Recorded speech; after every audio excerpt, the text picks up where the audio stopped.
Morning दोस्तों। तो अपन जो बायो का जो क्लास देख रहे थे वो क्या देख रहे थे भाई? रिप्रोडक्टिव हेल्थ देख रहे थे।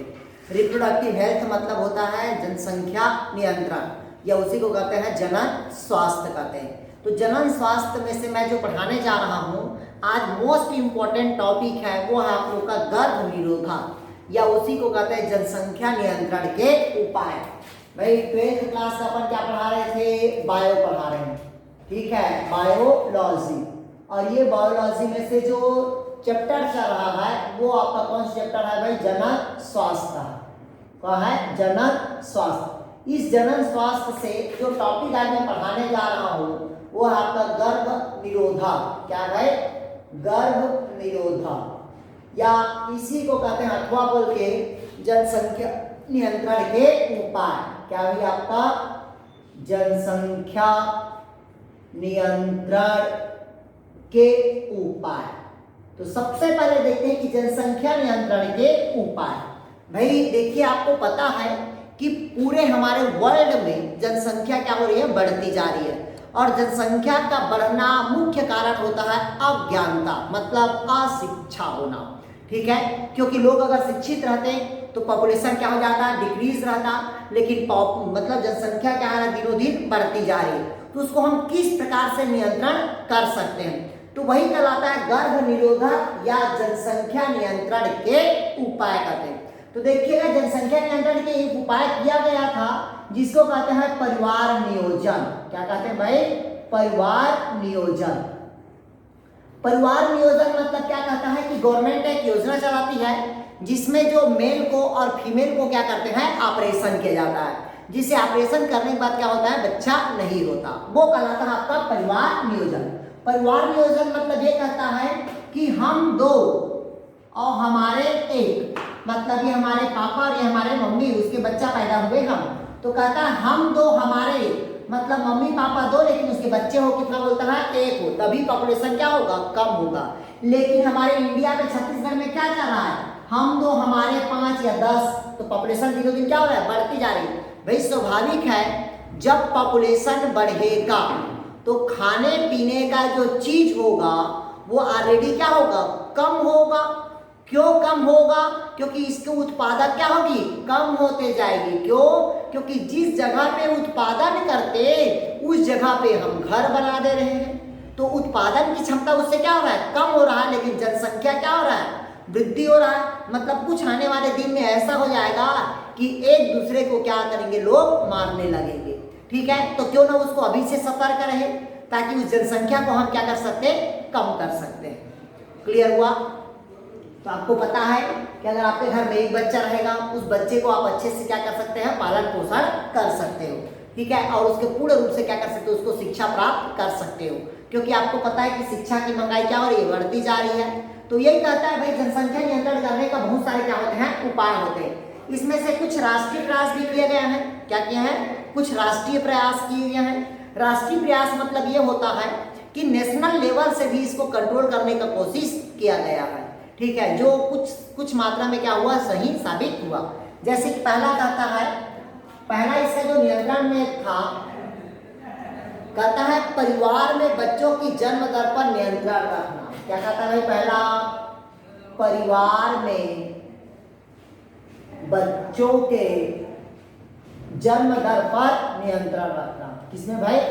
जन्म दर पर नियंत्रण रखना। भाई अब इसको समझिएगा। कहता है देखिए, परिवार में बच्चों के जन्म दर का नियंत्रण रखना, ठीक है। मतलब नियंत्रण ये कहता है कि बच्चे ज्यादा जन्म पैदा ना हो, ठीक है। अगर बच्चे ज्यादा जन्म पैदा होंगे तो पॉपुलेशन डिक्रीज मतलब इंक्रीज हो जाएगा। तो हमको पॉपुलेशन को इंक्रीज नहीं करना, हमको क्या करना है? बैलेंस करना है। तो कहता है भाई परिवार में बच्चों के जन्म दर को क्या करना? नियंत्रण करना। भाई मान लीजिएगा आप मम्मी पापा एक हैं, अगर इसका एक लड़का हो गया तो ये बहुत है, ठीक है। क्लियर हुआ? अगर एक बेटी भी हो गया तो बहुत है, क्योंकि आज के दिन में आपको पता है लड़की लड़का क्या हो गया? समानता का अधिकार है, मतलब कोई इसमें वेरिएशन नहीं आ गया। क्लियर हुआ? दूसरा कहता है भाई, दूसरा कहता है आपका माता पिता को शिक्षित करना। दूसरा क्या कहता है भाई? आपका माता पिता को शिक्षित करना। देखिएगा गांव में, देखिएगा गांव में लोग पढ़े लिखे क्या रहते हैं? कम शिक्षित नहीं रहते। अब शिक्षित नहीं रहते मम्मी पापा लोग, तो वो लोग क्या करते हैं, ये जनन को मतलब एक क्या बनाते हैं, मनोरंजन का साधन बना लेते हैं। और मनोरंजन का साधन बनाने के पश्चात 5 बच्चे, 6 बच्चे, 10 बच्चे पैदा करते जा रहे हैं, और आने वाले दिन में वही जनसंख्या को क्या करेगा, वृद्धि करेगा। क्लियर है? तो कहते हैं कि मम्मी पापा का शिक्षित होना भी अत्यंत आवश्यक है, तभी क्या होगा भाई, अपना पॉपुलेशन कम होगा। अगला कहता है आपका सही उम्र में शादी करना। तीसरा क्या है भाई आपका, सही उम्र में शादी करना। जैसे देखिएगा, सही उम्र में शादी करना मतलब होता है कि लड़कियों का उम्र 25 के बीच में हो और लड़का का उम्र कितना हो, 30 के बीच में।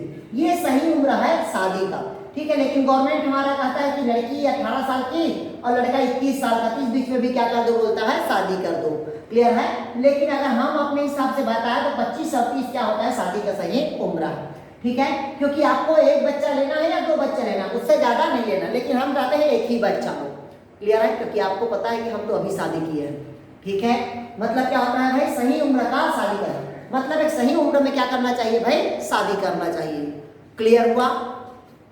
अगला कहता है शादी के पूर्व सलाह तथा उचित चिकित्सकीय परीक्षण कराना चाहिए। क्या होना चाहिए, शादी के पहले चिकित्सकीय सलाह करना चाहिए, ठीक है। ये परिवार नियोजन का क्या है भाई आपका योजना है।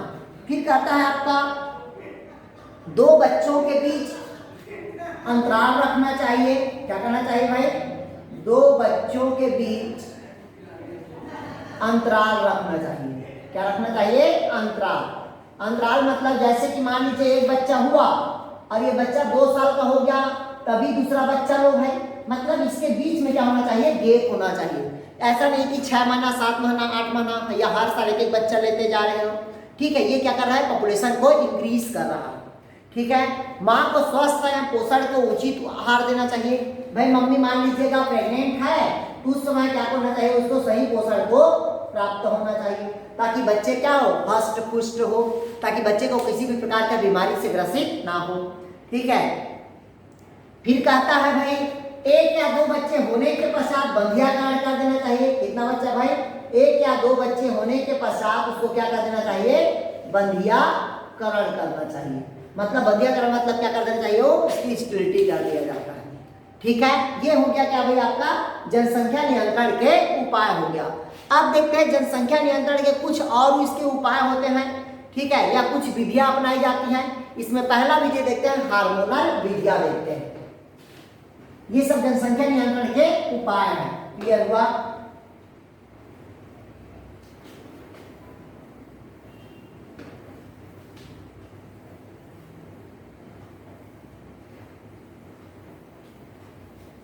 अब देखते हैं, क्या देखते हैं भाई, हार्मोनल विधि।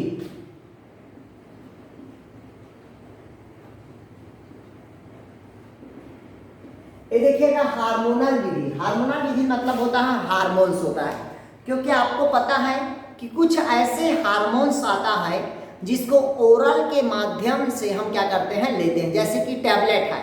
टैबलेट मतलब आपको पता है कि पहले जो लखनऊ में, किसमें भाई, लखनऊ में सर्वप्रथम एक टैबलेट बनाया गया है। क्या बनाया गया है, टैबलेट, जिसको कहते हैं सहेली। क्या कहते हैं भैया आपका, सहेली। ये सहेली टैबलेट को ओरल के माध्यम से लिया जाता है, मुख गुहा के माध्यम से लिया जाता है। जब तक ये टैबलेट को यूज करते रहेंगे तब तक हमारी मम्मी मतलब गर्भाशय मतलब वो प्रेग्नेंट नहीं होगी। मतलब क्या हो जाएगा भाई, वो प्रेग्नेंट नहीं होगी जब तक ये टैबलेट को यूज करते रहेंगे। तो जरूरी नहीं कि सहेली टैबलेट हो, इसके साथ साथ आता है आपका माला डी आता है। क्या आता है भाई आपका, माला डी, और क्या आता है भाई आपका, माला ए आता है। ये सब क्या होता है, हार्मोनल विधि है। इसको ओरल के थ्रू मतलब माउथ के थ्रू इस टैबलेट को खिलाया जाता है। पहले देखिएगा ये जो टैबलेट था ये आंगनबाड़ी में प्राप्त होता था, ठीक है। पहले फ्री में मिलता था, लेकिन देखिए फ्री में मिलता था, गवर्नमेंट उसको देता था, ठीक है। और यही टैबलेट आजकल क्या होता है भाई, मार्केट में मिलता है। तो मार्केट में क्या होता है, दाम से मिलता है। और अगर गांव की स्कूल में बात करें, आंगनबाड़ी की बात करें, तो वो क्या मिलता था, फ्री में मिलता था। ये सब किसके अंतर्गत मिलता था, नेशनलाइज के अंतर्गत। मतलब गवर्नमेंट इसको क्या किया था, परिवार नियोजन के अंतर्गत इस टैबलेट को खाने के लिए बोलता था। क्लियर हुआ? लेकिन आजकल मार्केट में नया नया टेबलेट आ गया, जैसे कि आईपीएल भी हो गया है, ठीक है। ये सब क्या होता है भाई? हार्मोनल विधियां होती है। क्लियर है? अब मान लीजिएगा भाई, मान लीजिए हमको मतलब प्रेग्नेंट होना है, तो इस टेबलेट का यूज नहीं करना चाहिए। क्लियर हुआ? अगला पहला हो गया हार्मोनल मेथड, फिर दूसरा होता है आपका यांत्रिक मेथड। दूसरा क्या होगा भाई? आपका यांत्रिक विधियां, मतलब मैकेनिकल मेथड बोलते हैं। यांत्रिक बल का लिखेगा मैकेनिकल मेथड।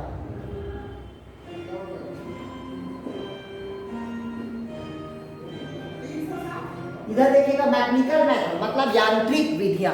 तो यांत्रिक विधि में पता है कि देखिएगा, ये जो आप लोग पढ़ते हैं कंडोम, ठीक है, जो ये मेल का भी आता है कंडोम और फीमेल का भी आता है। ये जो कंडोम होता है, इसमें एक प्रकार के क्या होते हैं भी? आपका केमिकल्स होते हैं। एक प्रकार के क्या होते हैं? केमिकल्स। ये जो केमिकल्स होता है, ये स्पर्म को क्या करता है? नष्ट करता है, मतलब स्पर्म को मारने का काम करता है। तो हम कंडोम का भी उपयोग कर सकते हैं, जिससे परिवार नियोजन क्या रहेगा आपका? मतलब परिवार नियोजन क्या सकता है? उससे हो सकता है यार। क्लियर हुआ? ये कहलाता है आपका कौन आएगा भाई? आपका मैकेनिकल मेथड। तो ये मेल का भी आता है और किसका आता है भी? आपका फीमेल का भी आता है। दोनों कंडीशन है जिसके कारण क्या करते हैं? उसका उपयोग कर सकते हैं। क्लियर है? क्योंकि आपको पता है ये इस टाइप का रहता है और इसी में स्पर्म क्या होता है भी? आपका संग्रहित होता है। क्लियर हुआ? तो देखिएगा, ये मेल का हुआ, फीमेल का ऐसे आता है, ट्यूब जैसे आता है, जिसके दोनों साइड क्या होता है? इक्वल होता है, बराबर होता है। क्लियर हुआ? फिर इसके बाद आता है, इसी के साथ साथ और आता है बहुत सारे ऐसे जो मैकेनिकल मेथड आता है, जैसे कि मैं लिस्ट बता दे रहा हूँ क्या क्या आता है, ठीक है, जिससे जनसंख्या क्या होता है भी? आपका नियंत्रण होता है। इसमें पहला होता है आपका लिपलेस लूप। पहला क्या होगा? लिपलेस लूप, ठीक है, जिससे ये क्या करता है? मैकेनिकल मेथड होता है। दूसरा होता है कॉपर टी। दूसरा क्या होता है भी? आपका कॉपर टी बोलते हैं, ठीक है। तीसरा जो होता है, जिसको कहते हैं भाई आपका आईयूटी बोलते हैं। आईयूडी मतलब होता है इंट्रा यूटेराइन डिवाइस बोलते हैं। क्या कहते हैं भाई? इंट्रा यूटेराइन मतलब इंट्रा यूटेराइन डिवाइस बोलते हैं। क्लियर हुआ? ये अंदर से लगाया जाता है, जिससे क्या कहता है भाई? प्रेग्नेंट होने का चांसेस नहीं होता। ये कहलाता है आपका मैकेनिकल मेथड्स होता है। क्लियर हुआ? तीसरा होता है आपका सर्जिकल मेथड। तीसरा क्या होगा भाई? आपका सर्जिकल।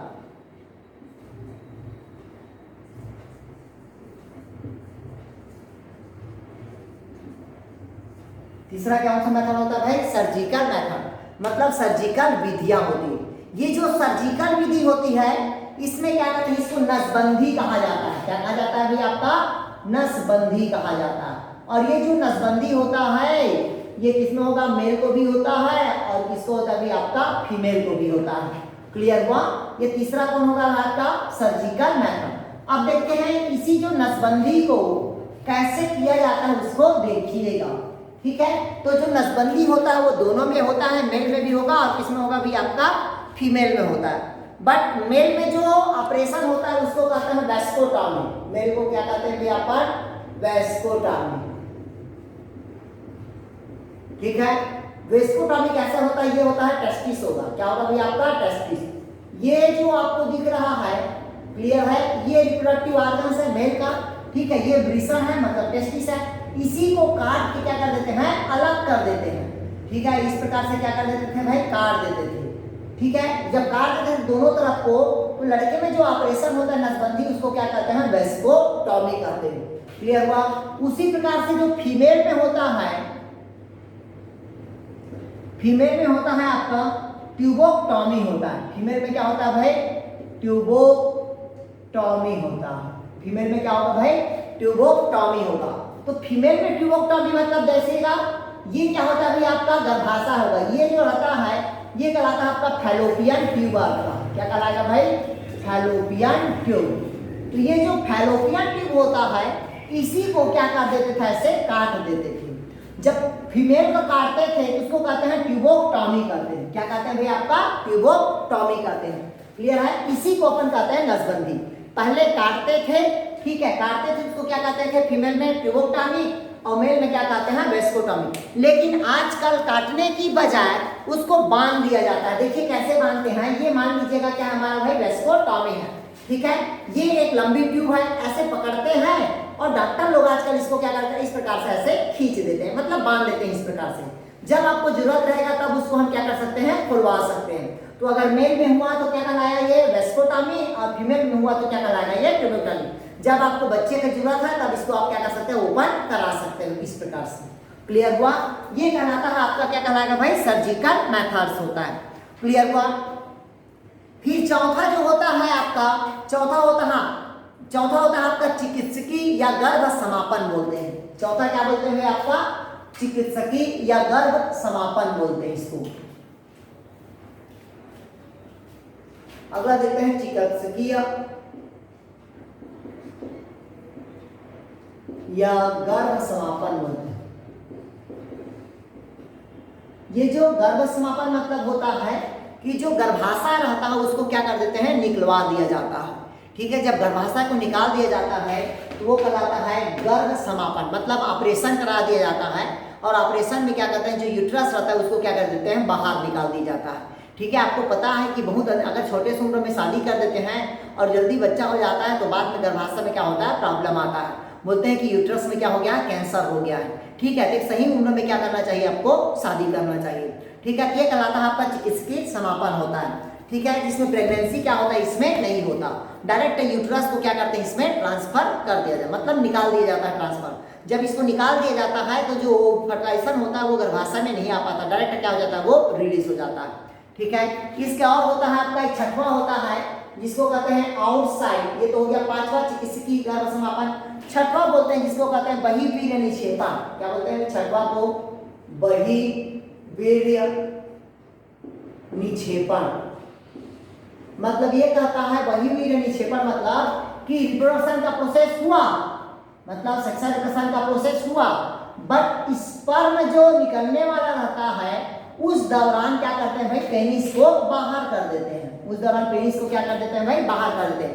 मतलब विजाइना के अंदर में स्पर्म को ना गिराकर बाहर ही स्पर्म को क्या कर दिया जाता है? रिलीज कर दिया जाता है, जिससे मम्मी क्या होगी? प्रेग्नेंट नहीं होगी और हमारा जो जनसंख्या क्या हो जाएगा? नहीं बढ़ेगा। अगर अंदर गिराते हैं तो जनसंख्या क्या हो जाएगा? उसका इंक्रीज हो जाएगा। क्लियर हुआ? इस प्रकार से हम क्या कर सकते हैं भाई? जनसंख्या पे नियंत्रण कर सकते हैं। तो जनसंख्या पे नियंत्रण करने का पहला बताया आपको हार्मोनल विधि बताया, दूसरा कौन सी विधि बताया? यांत्रिक विधि बताया, तीसरा कौन सी विधि बताया? सर्जिकल विधि बताया, चौथा कौन सी विधि बताया? चिकित्सकीय विधि, पांचवा कौन सी विधि बताया? बहिर्वीर्य निक्षेपण विधि होगा। क्लियर है? इस प्रकार से हम जनसंख्या पे क्या कर सकते हैं? नियंत्रण कर सकते हैं। अगला जो टॉपिक देख रहे हैं वो आपका एमनियोसेंटेसिस। कौन सा टॉपिक देख रहे हैं भाई? एमनियोसेंटेसिस।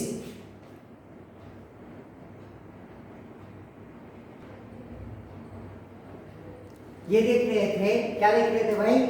एमनियोसेंटेसिस। ये जो एमनियोसेंटेसिस होता है, जैसी मम्मी के पेट में मतलब गर्भाशय में वो क्या है? बच्चा है। तो गर्भाशय में जब वो बच्चा है तो बच्चे को लिंग का निर्धारण ना करके उसमें होने वाले आनुवंशिक बीमारी का पता लगाया जाता है। किसका पता लगाया जाता है भाई? आनुवंशिक बीमारी का जो पता लगाया जाता है एमनियोटिक द्रव के थ्रू। इस कारण उसे क्या कहते हैं भाई? एमनियोसेंटेसिस कहते हैं। मतलब एमनियोटिक द्रव के थ्रू आनुवंशिक बीमारी का पता लगाना क्या कहलाता है? एमनियोसेंटेसिस कहलाता है। लेकिन आजकल बीमारी का पता लगाने के साथ साथ लोग इससे लिंग का निर्धारण कर रहे हैं। लिंग का निर्धारण मतलब वो लड़की होगा कि लड़का, इस प्रकार से क्या कर रहे हैं भाई? लिंग का उसका निर्धारण कर रहे हैं। लेकिन ये गलत है, ठीक है, कानूनी अपराध है। तो अब मान लीजिएगा ये मम्मी का क्या है भाई? आपका यूट्रस है, मतलब ये गर्भाशय है, ठीक है। ये योनि द्वार है जहां से बच्चा क्या होता है? रिलीज होता है। तो बच्चा देखिएगा जहां पास अंदर पे है उसके अंदर पे एक द्रव होता है जिसको कहते हैं एमनियोटिक का द्रव कहते हैं। कौन द्रव होता है भाई? एमनियोटिक का द्रव। इसी द्रव में बच्चा क्या करता है? वो सर्वाइव करता है। लेकिन ये जो प्लासेंटा होगा इससे बच्चा को सभी चीज का प्राप्त होता है, न्यूट्रिशन, भोजन, उत्सर्जन, परिवहन, सब क्रिया कहाँ से होता है? तो प्लासेंटा से होता है। और यहाँ पर एमनियोटिक द्रव होता है, उसकी कैविटी को हम क्या कहते हैं? एमनियोटिक कैविटी बोलते हैं। और एक और वाल होता है जिसके क्या कहते हैं भाई, यूट्रस की वाल, मतलब यूटेराइन का वाल होता है। अब हम इंजेक्शन के थ्रू, किसके थ्रू भाई, आपका इंजेक्शन के थ्रू इसके अंदर में डाल दिए, इसके अंदर पे प्लासेंटा पे, और प्लासेंटा के थ्रू उस एमनियोटिक द्रव को क्या करते हैं, हम खींचते हैं। जैसे ही एमनियोटिक द्रव को खींचते हैं तो एक ट्यूब में, मतलब परख नली पे हम उस एमनियोटिक द्रव को क्या कर देते हैं, डाल देते हैं। और डालने के पश्चात वो कौन सा ट्यूब रहता है, तो सेंट्रीफ्यूज का ट्यूब रहता है। जैसे सेंट्रीफ्यूज का ट्यूब डालते हैं, इसमें अपने को एक एनालिसिस करते हैं जिसको कहते हैं बायोकेमिकल एनालिसिस करते हैं। जैसे बायोकेमिकल एनालिसिस करते हैं तो फिर अब जो सेल्स निकला हुआ उसका हम क्या करते हैं भाई, कल्चर करते हैं। क्या करते हैं, इसको कल्चर करते हैं। जब कल्चर करते हैं तो उसमें हमको क्रोमोसोम दिखाई देता है। तो जब क्रोमोसोम दिखाई देता है तो क्रोमोसोम क्या कहलाता है, एनालिसिस। अगर मान लीजिएगा मनुष्य में जैसे कि 23 क्रोमोसोम है, अगर सही है तो वो व्यक्ति क्या होगा, नॉर्मल होगा।